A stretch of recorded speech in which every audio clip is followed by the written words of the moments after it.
Good afternoon, everyone. My name is Jim Sargent. I'm the Associate Director of College Counseling at the Bush School here in Seattle, and thrilled to welcome you to Admission Testing 2020 with Matt Steiner from Compass Education Group. Matt is a Senior Director at Compass, a provider of one-on-one tutoring for several thousand students annually around the world.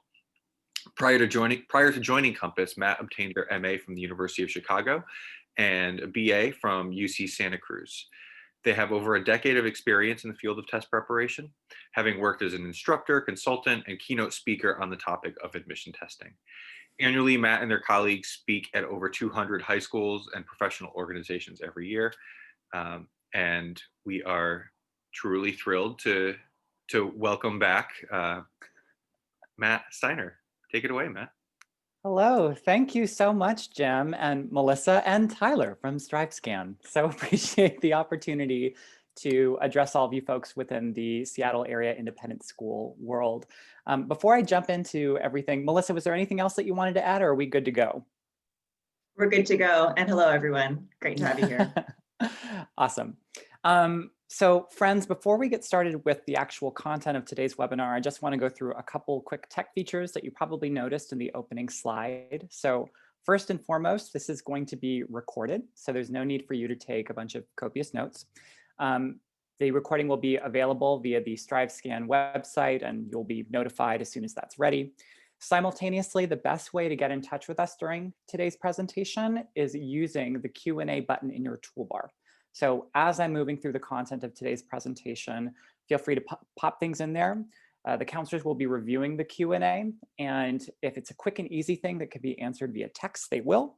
Otherwise, it will be saved for the wrap up at the end, which we've reserved about 5 to 10 minutes for live Q&A. And we'll get a sense of which questions are perhaps most popular based on what it is that you're asking. So don't be shy, use that at your leisure. And yeah, I think we're ready to roll. So as far as today's presentation and the topics that I'm covering, actually, before I go into that, I always like to point out something weird about myself. You may have seen me before at a presentation at a Seattle area independent school, and I usually begin with talking about my loathsome history with standardized testing and the weirdness of my career path. Why would someone who routinely did abysmally on these exams choose to make this their livelihood? And just to give you a sense of how terrible I was on standardized tests, I scored on the GRE essentially within the 15th percentile, which one would assume Matt is never getting into graduate school or let alone having a somewhat happy life, right? That's how it works. The lead was buried in the intro that Jim very kindly read. I was given a full ride to the University of Chicago and graduated at the top of my master's. And don't say that to brag about all of my accolades and achievements, but instead to lay the precedent, the framework for this topic that I think is often fraught with unnecessary meaning, okay? So with that being said, today's agenda, the relevance of tests in the age of COVID-19. So I know we have kind of a mixed audience today, and I'll be pivoting back and forth. We've mostly been telling seniors, by the way, in case you are a senior family at today's presentation, that you can forego standardized tests entirely this year because of the test date disruptions that COVID has caused, and not worry about being penalized in the application process, right? Things, though, do become a little bit more complicated when we look at juniors, sophomores, freshmen, potentially, if you snuck in wanting to learn more about testing. Because with the growing test optional movement, which is a big part of today's presentation, the decision tree becomes more complicated, and you're going to be asking yourself whether or not I test and also whether or not I submit scores. Who still requires tests and why? There are a few staunch requirers, even in spite of COVID, which likely there will be more of a return to requiring standardized tests, and also a creep of a test optional. I'll go over those. And then finally, practical guidance, exam choice, and testing timelines. So although I am from a test prep company, it is not my job today to talk to you about how to do test preparation. Very little is actually going to cover that. Instead, I want to give you some underlying principles for how you might navigate both prep and then getting an ideal timing set up, so that way you're poised to do your best on these exams, usually later in your junior year and fall of senior year. So if you are at all feeling squeamish, and by the way, within the grand array of the college application, which I really do not know a ton about, I am purely the testing person.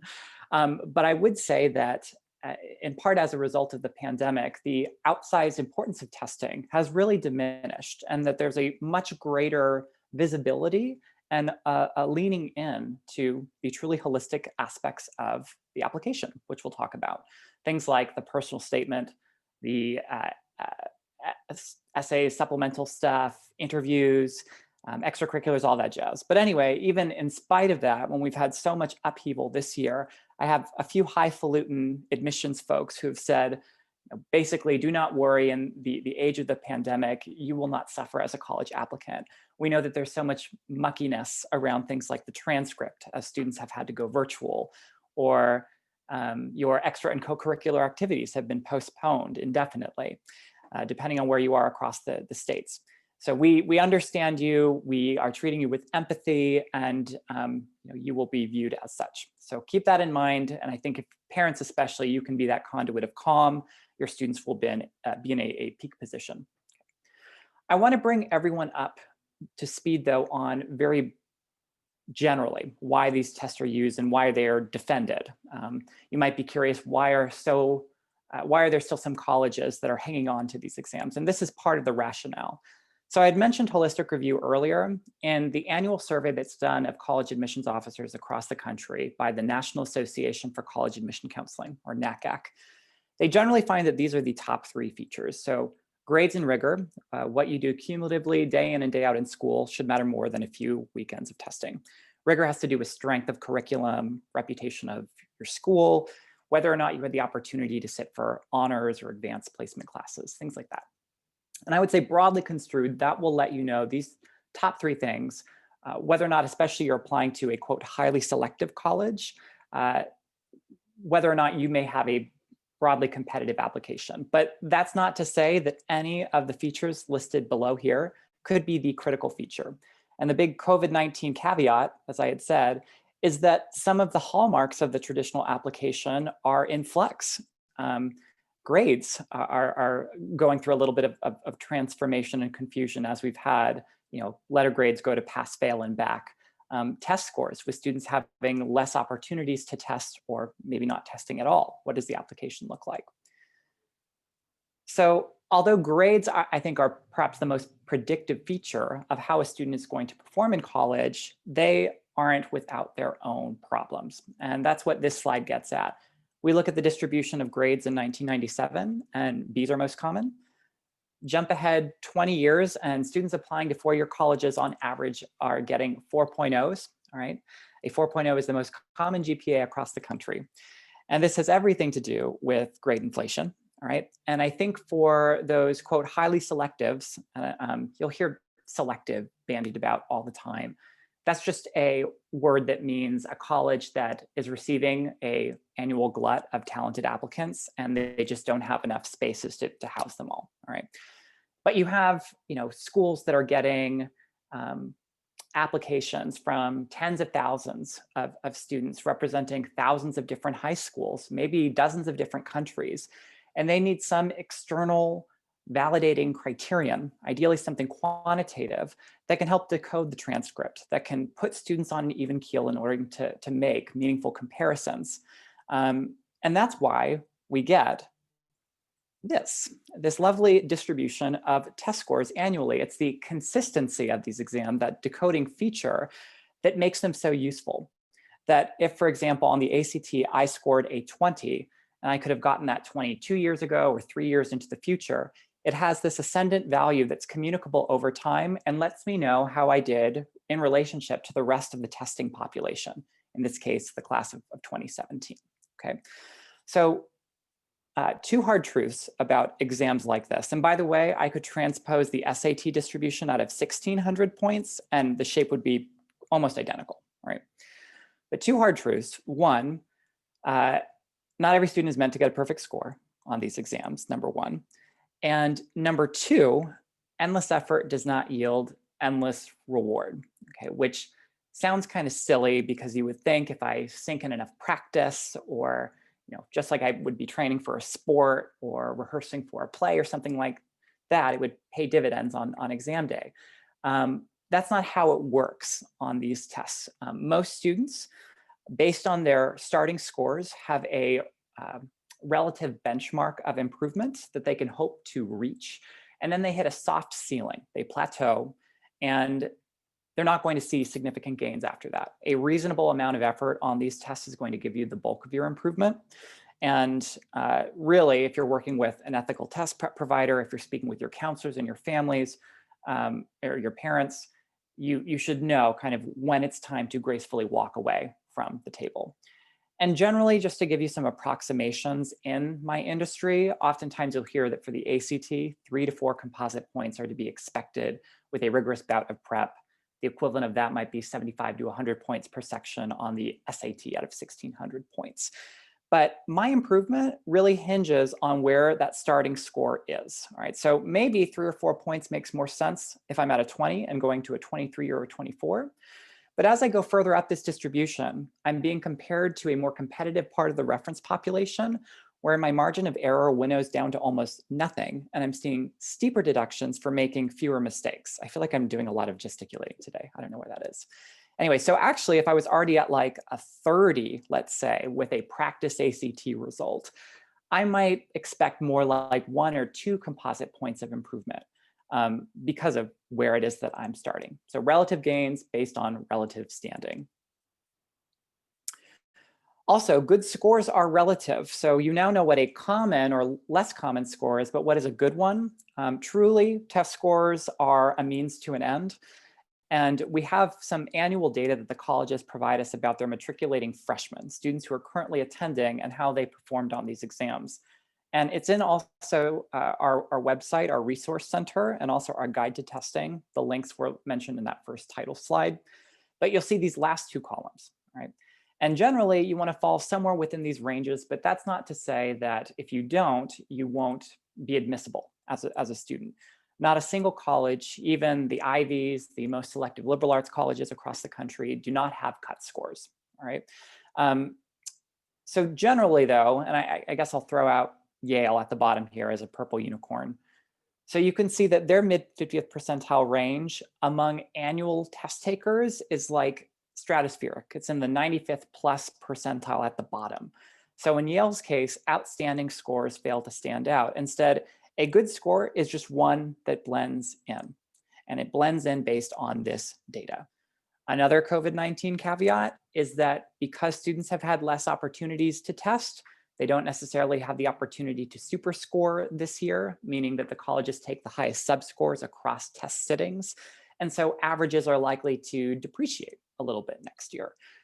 Also, conversely, though, we might see in the future, as more students exercise the option of whether or not to submit exams, we might have predominantly students who are submitting scores that are high, bringing up the average test scores at institutions en masse.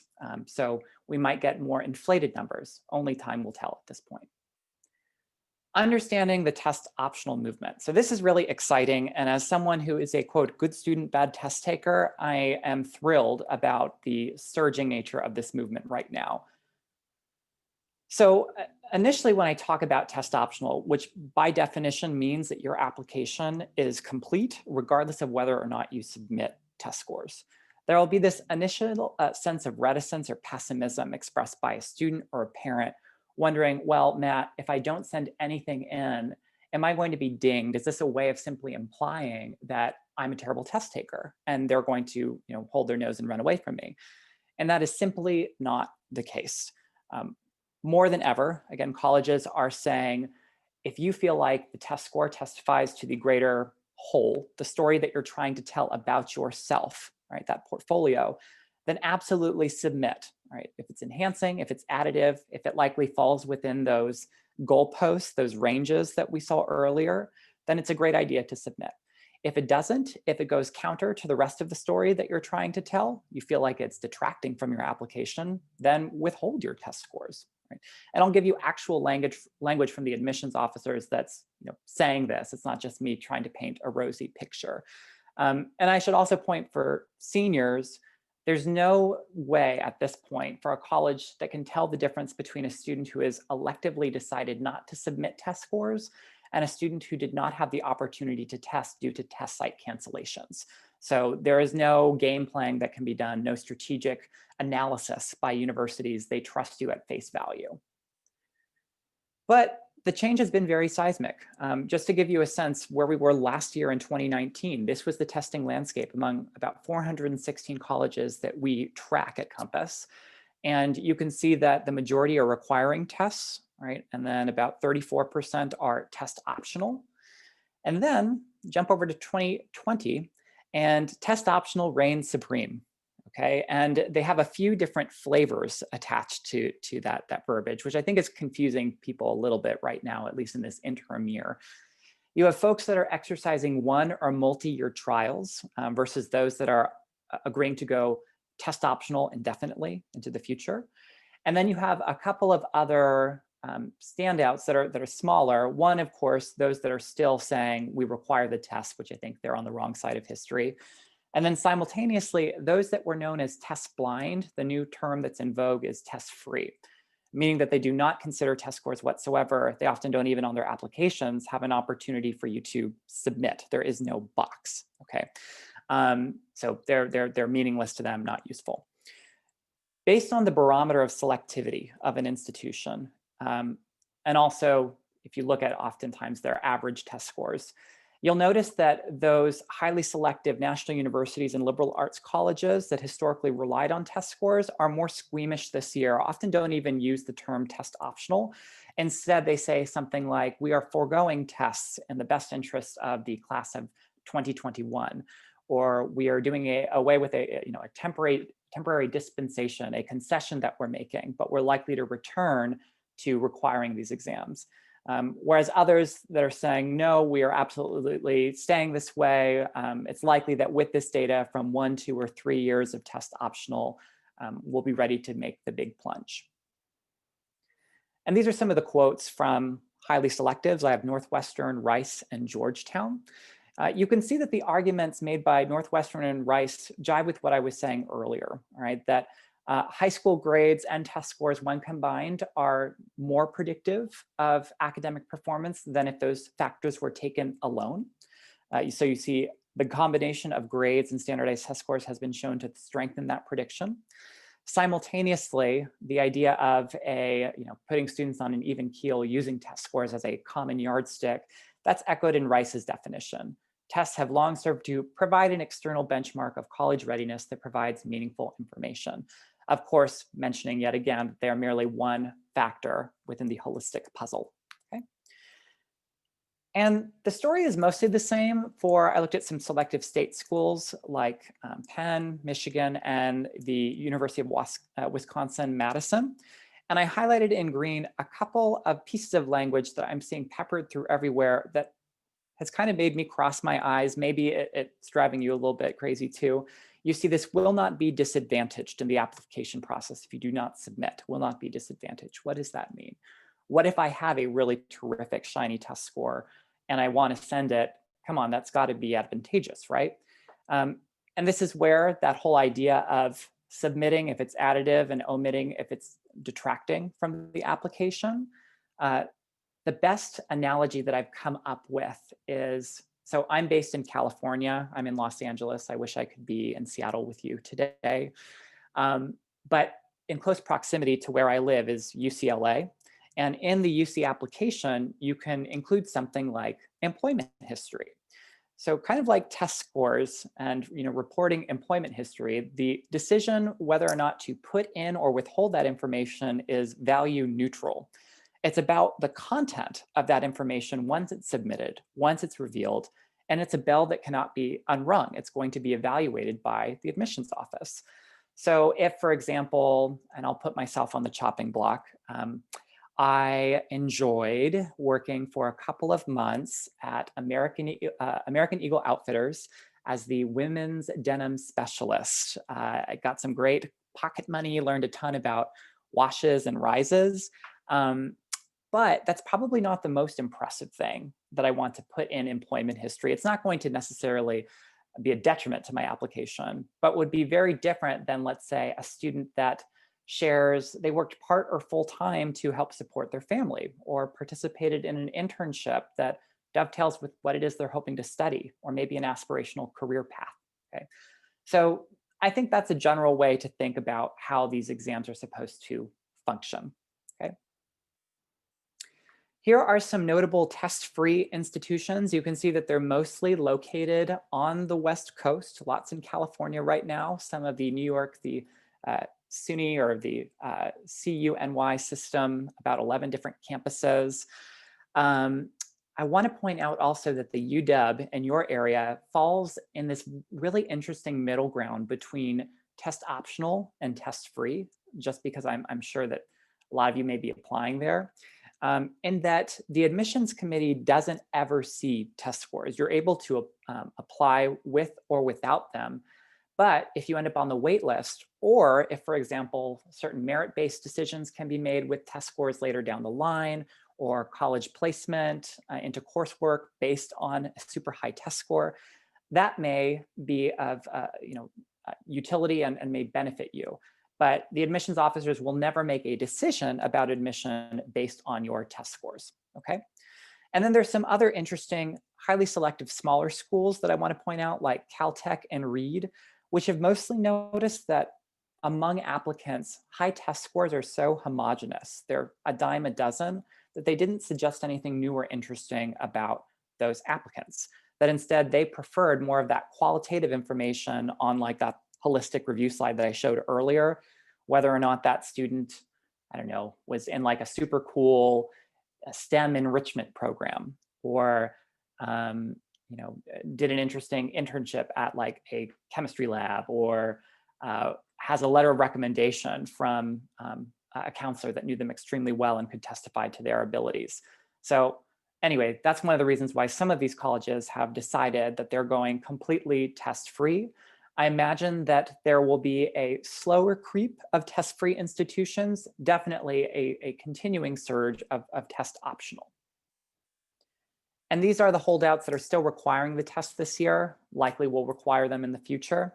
Right, you can see it's mostly relegated to the South and the Southeast, lots of schools in Florida. And then you'll notice some of the military service academies as well. And then these are the colleges that say we are test optional if you meet this particular criteria, usually having to do with GPA, or in some cases being within the top X percentile of your graduating class. And then you do not need to apply with test scores. I thought it was interesting that the US Military Academy at West Point is now optional with tests if you submit a PSAT score in the class of 2021. Okay. So BT Dubs, if you are interested in getting more of this information, I'll have a slide at the end with Compass's contact information, but we send out a once-a-month digest about all of these topics, all of these policies that are ever evolving, and happy to spread that information. Exam choice and timing. So this is the practical part of today's presentation. There's all kinds of terrible gossip, usually spread, disseminated by an alpha parent at a particular school because their golden child got into Princeton, and thus they know everything about the admissions process. I want you as parents and students to resist the temptation to listen to the alphas. Instead, what we do at Compass is rely on data. All right, taking practice versions of the SAT and the ACT, seeing if we have a clear winner in the scores alone. And if we don't, if we're scoring commensurately, coming up with other rationales to determine why we might pick one test or the other. I don't have time to do a side-by-side breakdown of these tests, but some things that you should know is that since the new version of the SAT debuted in 2016, it feels a lot like the ACT. They feel more like close cousins these days, although the agencies themselves, the maker of the SAT, the College Board, and ACT Inc. for the ACT, are always in constant competition. They're like the Hatfields and McCoys, they never get along. But now their tests look interestingly similar. You'll notice that the math is quite a bit different. That's one of the sections that I find is very palpably different. ACT tends to focus a bit more on geometry and some more advanced math concepts, whereas SAT really drills down into the nuances of algebra. And also the cadence and rhythm of these tests is different.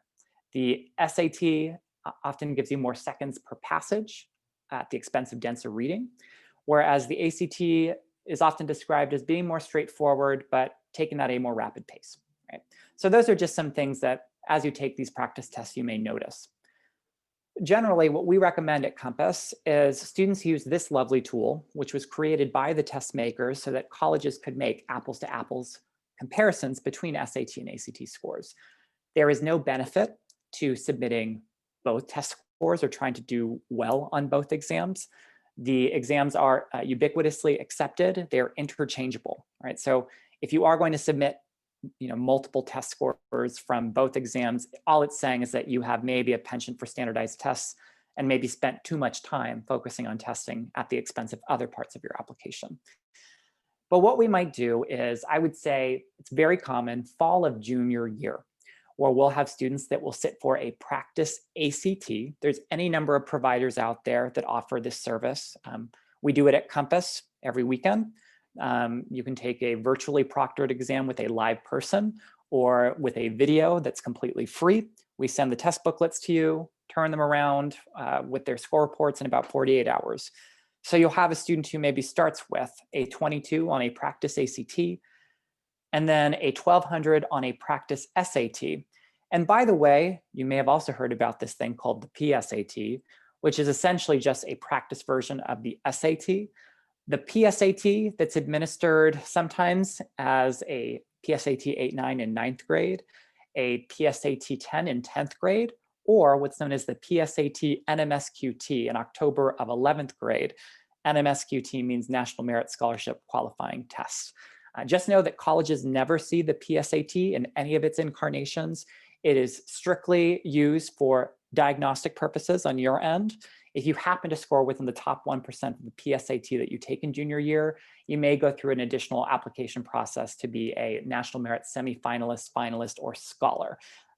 That might be questions for later, but it's a very niche group of people, so I don't want to spend a ton of time there. Anyway, 22, 1200, and then this student, following the grid, falls into the favor SAT zone, right? They're not going to take a second glance at the ACT. Although it looks like there are these clear winners, oceans of red and blue, and you're going to know whether or not you're an SAT or ACT student immediately, this is less common. About 25% of the time, we see students having a clear favorite with the numbers alone. What's instead more common is this. So we have a practice ACT at a 31, and then a PSAT or a practice SAT taken in fall of junior year.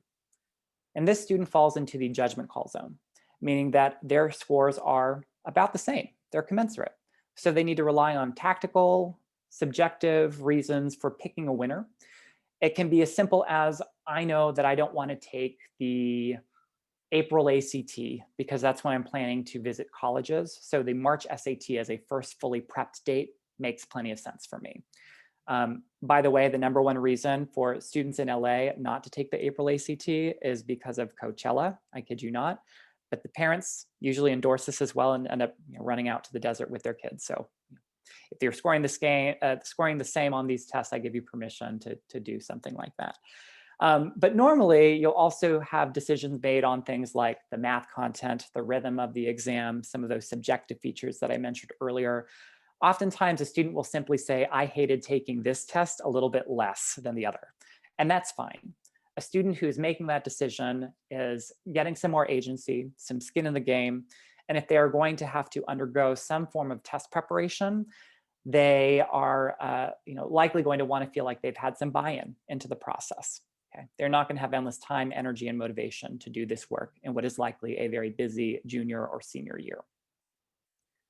So if you're interested in practice tests and potentially getting score reports, I just want to point out that we offer them for basically every college admissions test. We have paper and online versions, and I've just taken a few screenshots of what these look like. You don't need to work with Compass, by the way, to tutor with us in order to take advantage of this. We're happy to set you up with practice tests. So finally, a sensible timeline. Okay, so again, normally students fall of 11th grade. This is pretty traditional. Don't worry if you fall after this or have already begun this process. But normally we're saying wait until 11th grade, until you've had the bulk of your coursework under your belt. You're more poised to do better just because you've grown as a cumulative reader and mathematician. Okay. So you make your SAT or ACT decision with those practice results.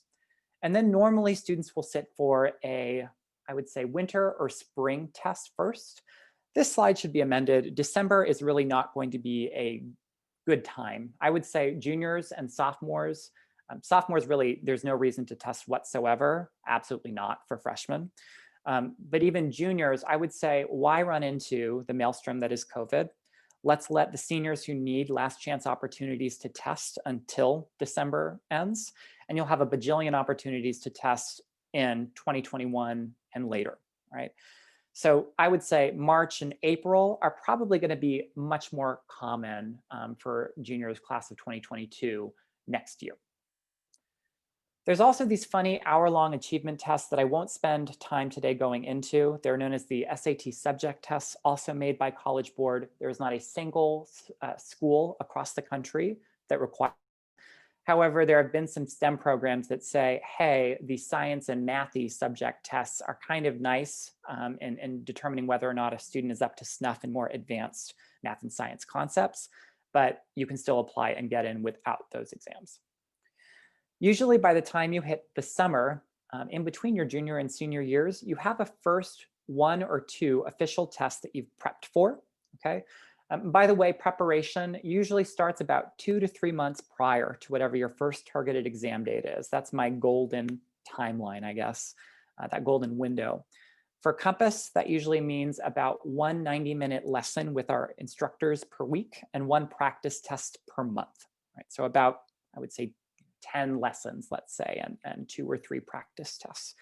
You end up getting that result, and then you have this moment of reckoning where you look at your college lists, where your scores are, what your goals are as far as potential additional prep, and whether or not it makes sense for you to retest in the summer or the fall of your senior year.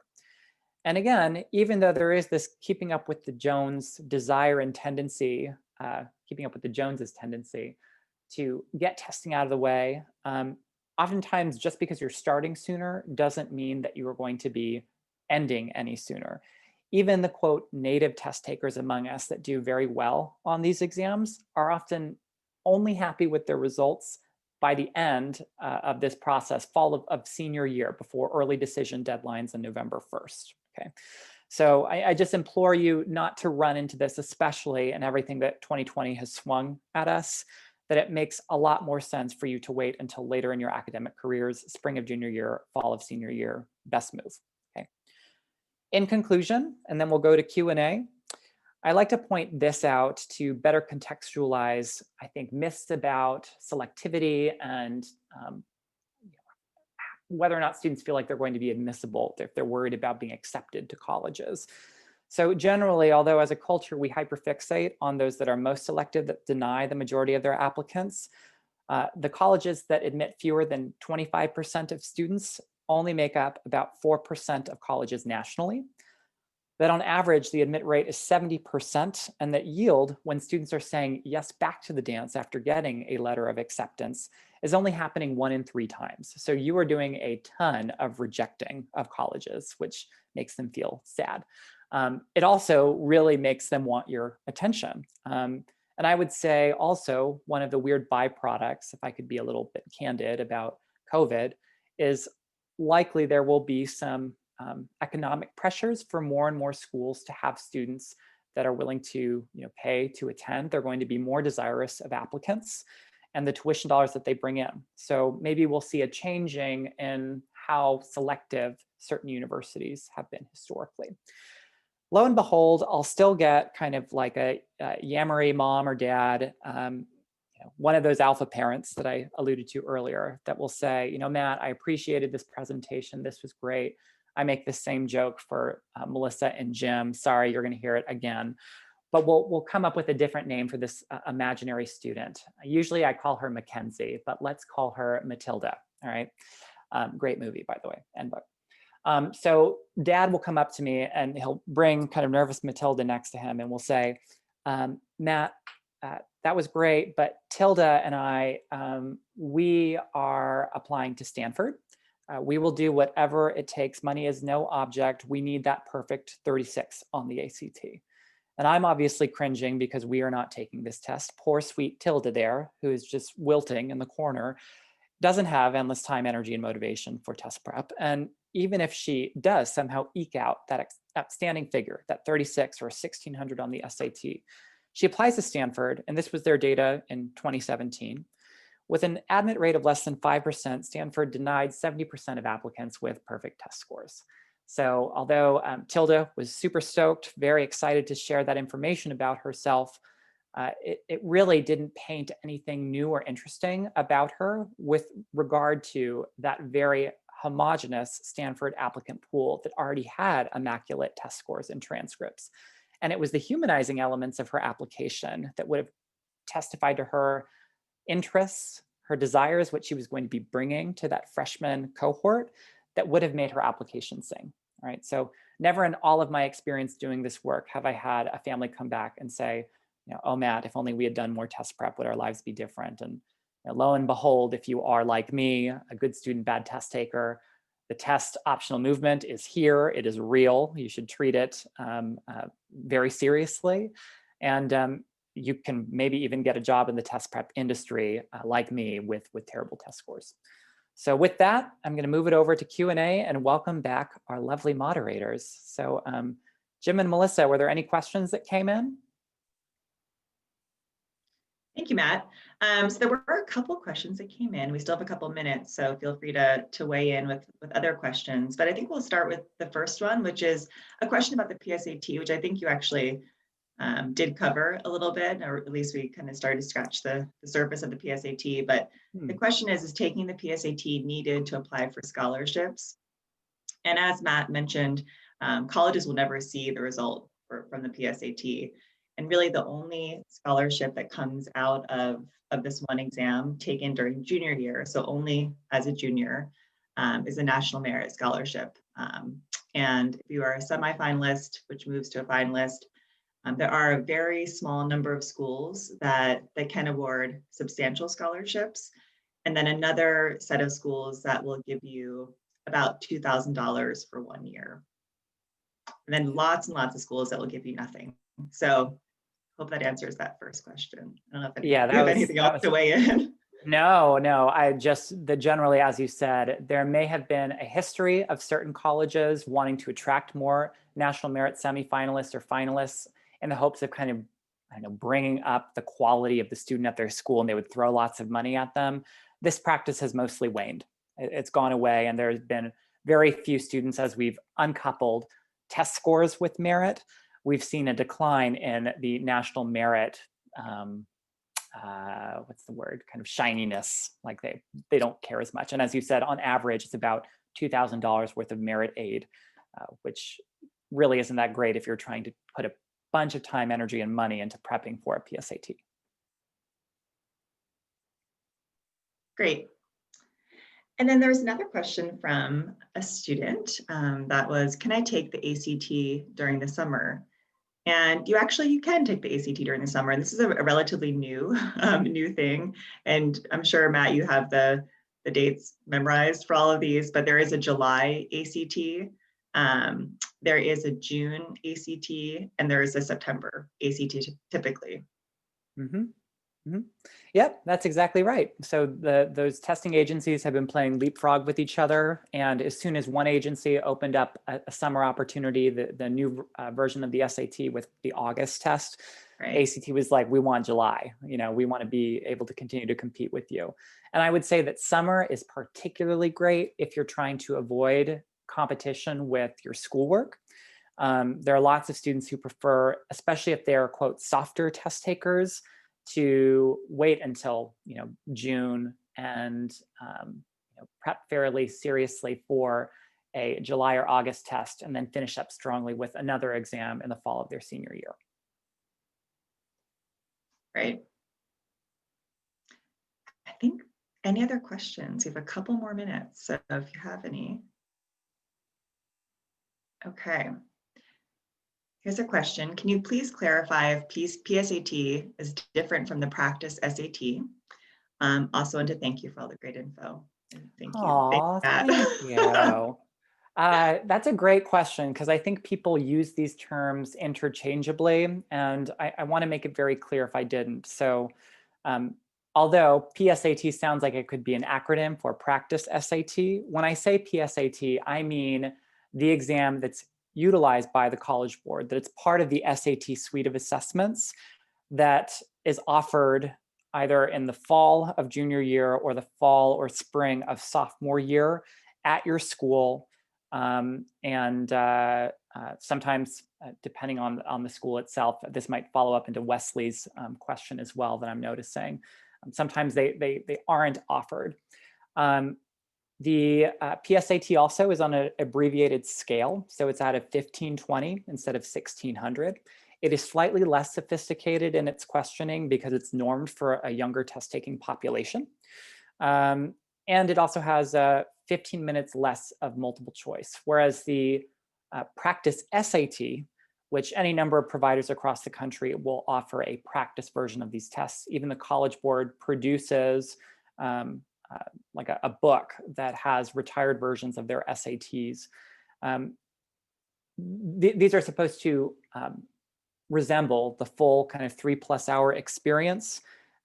Also, I didn't go into it today, but the actual SAT and ACT have an optional essay at the end, which most students we're saying can completely ignore. The last holdouts for recommending the SAT and ACT essays were the University of California system, and they've basically relinquished as a result of COVID, and now they're either test optional or test blind. So I often say that if a student wants a completely realistic approximation of an SAT, a practice full-length SAT can be that, but also we have no problem with in making the comparison and using the concordance, using a PSAT and a practice ACT as opposed to a practice SAT and a practice ACT. Does that make sense? Does that answer the question, Melissa? Okay. Yeah, I think definitely. Thank you. And a couple other questions popped up, so I'll try to get these in before the end of the session. So this is kind of a school-specific question, but it's a good one. So if you have a student who wants to take the PSAT and their school is not offering it due to COVID, what are the students' possible options during COVID? Testing in another school or taking online? And I think this will really depend on your school. And my first piece of advice would be to check in with your college counseling office to see what they are offering and what options you have. I can say for the Bush School, we did mock PSAT and mock ACT actually just ended yesterday with Compass. And so I know a bunch of schools have done that for the juniors. We also are giving the option for students who think they might qualify for national merit to take the January testing of the PSAT, and then sophomores will have the option of taking the PSAT 10 in March. So every school is doing it a little bit differently. We are so fortunate to have the folks at Compass because I think a lot of us have partnered with you. And I don't know, Matt, if you have any insights or additional information to give on how students could take a practice online exam. Yeah. So, I mean, with regard to the PSAT, I would be on the lookout for, because the fail-safe that was offered by College Board this year for those students that couldn't take an exam this fall was an additional January test date. So if you know that the mid-October test that's passed, that option is gone at this point. It happened, I think, last Wednesday and yesterday for some students. Talk to your college counseling office, see if there's something happening in January. You cannot elect or sign up for a PSAT like as an individual student from like a College Board sign up portal thing like you could for an SAT or a subject test. I'm not sure actually off the top of my head if, for example, a homeschooled student can find an opportunity at a school, like their local public school, to take the PSAT. I think they're pretty stringent about security and making sure that the exams are administered in these environments. So I would say email me after this is all done and we can have a longer conversation about it. But generally don't fret about the PSAT because of its very limited significance. Okay. Perfect. Do you have time for one more question? Please. Okay. So this is a good one. Can you talk about timing required for SAT or ACT testing by the NCAA if you're hoping to get into a D1 college for basketball?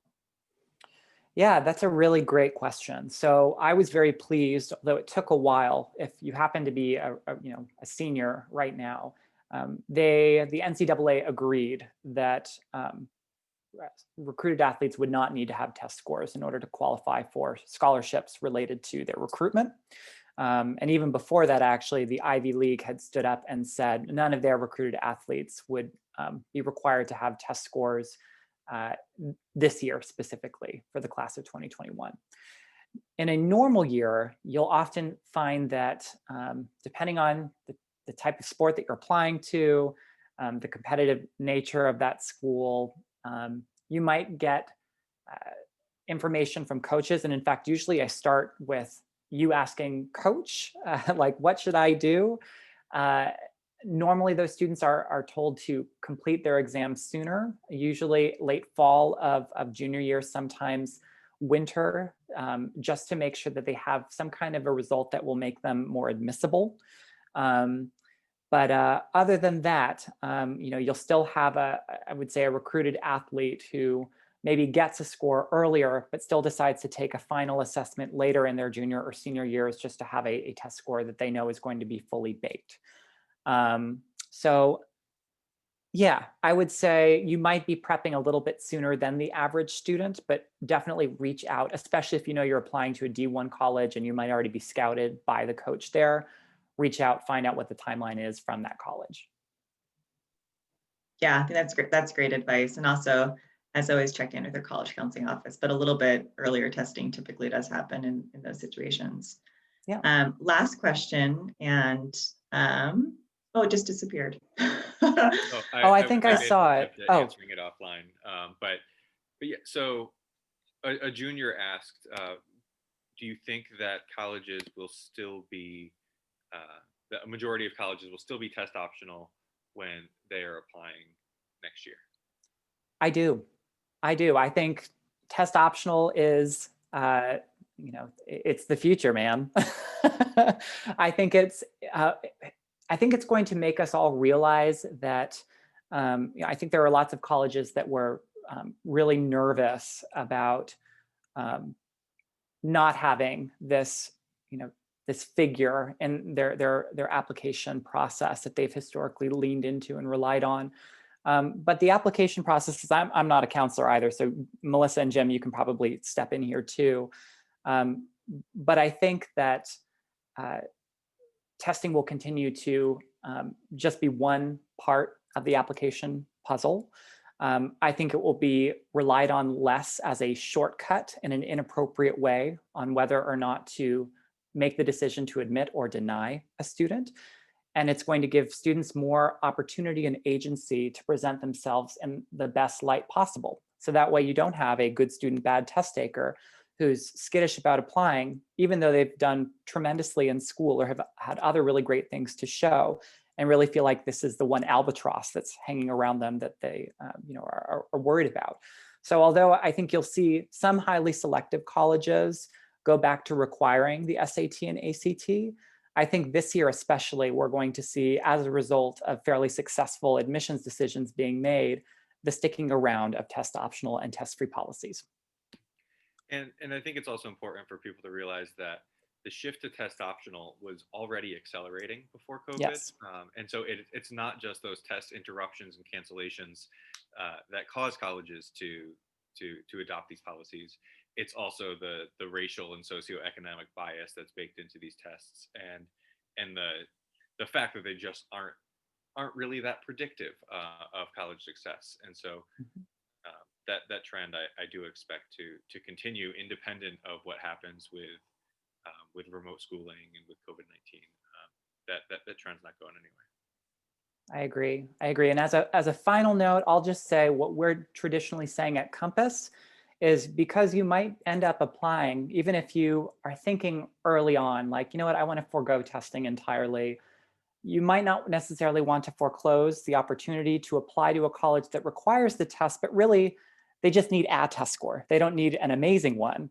So what we're really telling our students is plan to test, but you get to be in the driver's seat when it comes to the submitting and omission of test scores. And that's where the strategic positioning is going to lie. And that's where you're going to speak with your counselors or your parents and determine, when does this behoove me and when does it not? Okay, cool. Thank you, Matt. And thank you, families, for joining us today. We're so excited to have been able to offer this kind of variation on our typical college fare. But I think lots of great sessions that are happening today, and we really are so grateful that you were able to join us for this one. And as always, Matt, thank you for your expertise and your generosity and your down-to-earth goodness about all of this. Well, thank you for the opportunity.